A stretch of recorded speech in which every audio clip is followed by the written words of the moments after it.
Healthy habits for recovering from a concussion. I had a concussion 3 years ago.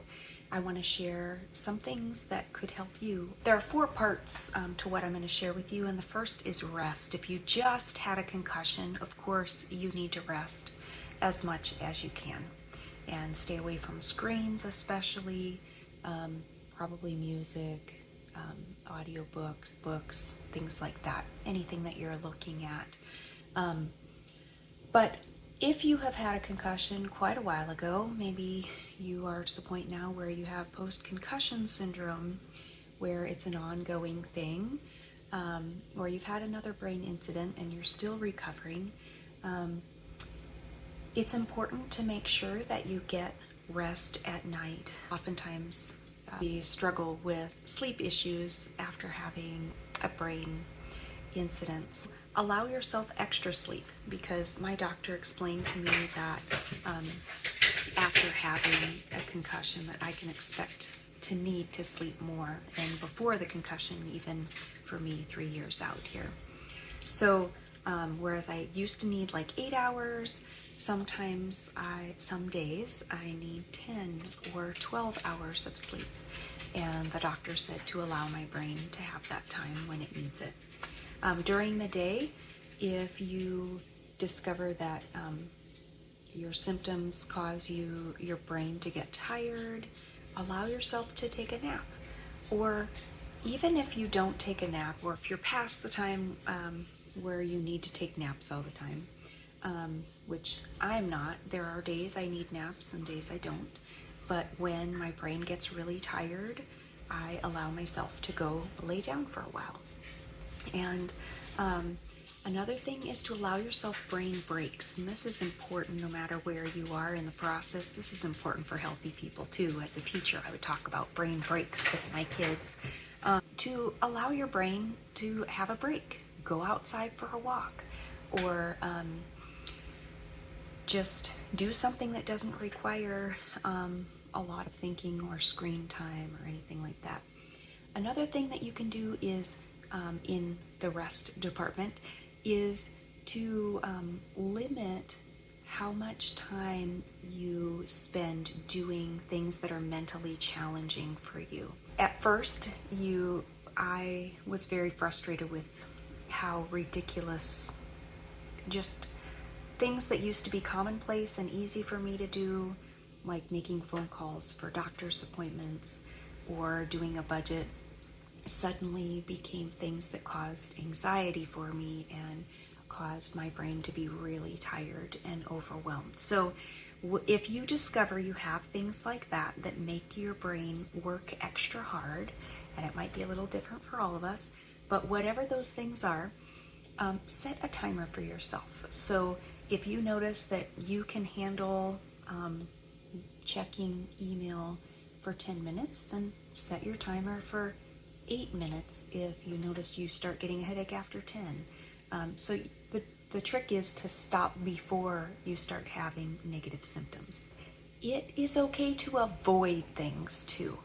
So especially the closer you are to just having had your concussion, especially avoid things that are challenging and taxing to the brain, such as scrolling.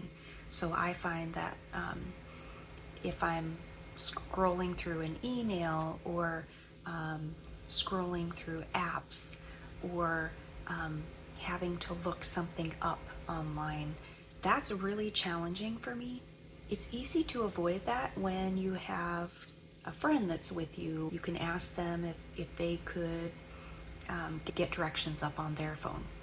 And you can do that without even letting people know that that's what you're doing, is avoiding, trying to avoid the scrolling. Or if people are looking up a movie or looking up a place to eat, say, you pick 2 places and I'll pick from those 2 or something like that. Let them help make decisions for you so that you're allowing your mind to rest and you don't have to make as many decisions. And it's okay too to defer to someone else when it's appropriate and say, ask so-and-so to explain that to you, whether it's an older sibling or a coworker or whatever it might be. So that's the first area of establishing healthy habits, is in rest and allowing our brain to rest as much as we can. So that was, make sure you get enough sleep at night, take naps when you need them, take brain breaks, and use a timer to limit high intense mental activities, and then also avoidance when it's appropriate. The next category for healthy habits is eating. So I noticed that I had severe fatigue. I read a book about recovering from brain injuries by Dr. Chopik, and he talked about eating a lot of high omega-3 foods, such as salmon, spinach, nuts, and also consuming more protein is something that I had heard from multiple sources. And so after my brain injury, I just began eating eggs for breakfast every morning.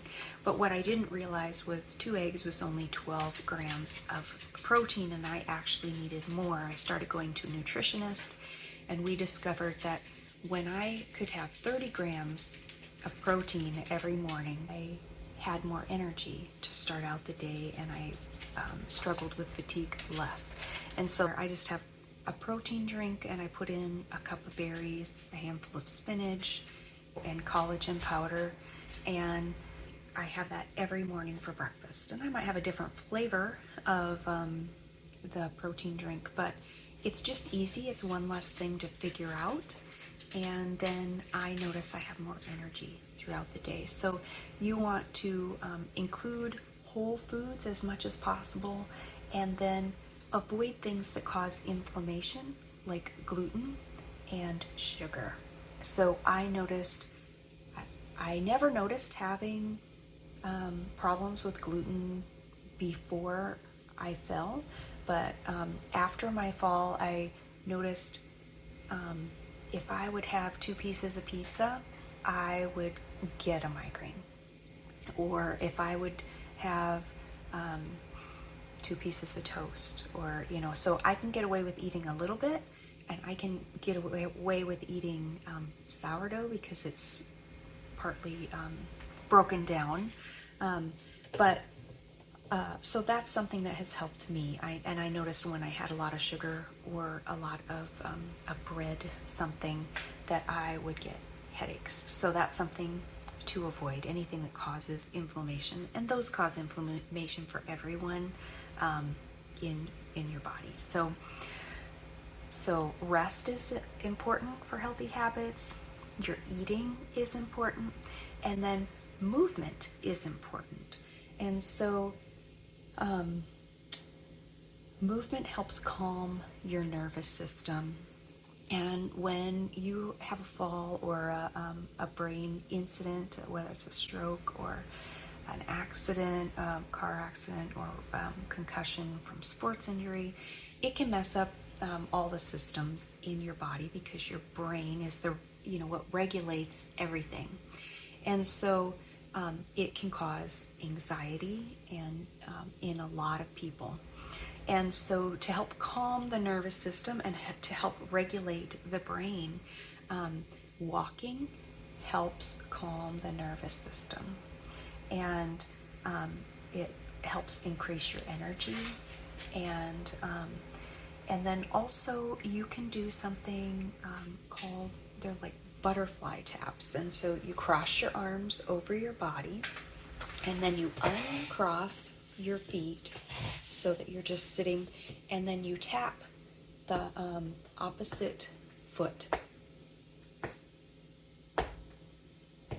And you just do that for about 30 seconds or a minute.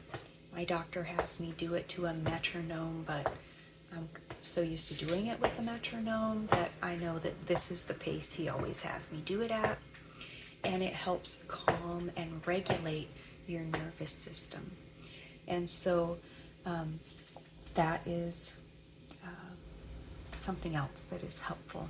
And then the fourth area of habits is your medical habits. So if your doctor asks you to do anything for your health, whether he says you're supposed to get outside every day for 30 minutes, or you're supposed to take a certain medication, or you're supposed to take certain supplements, I go to a functional neurologist and he has me do certain eye exercises to help with some of my symptoms.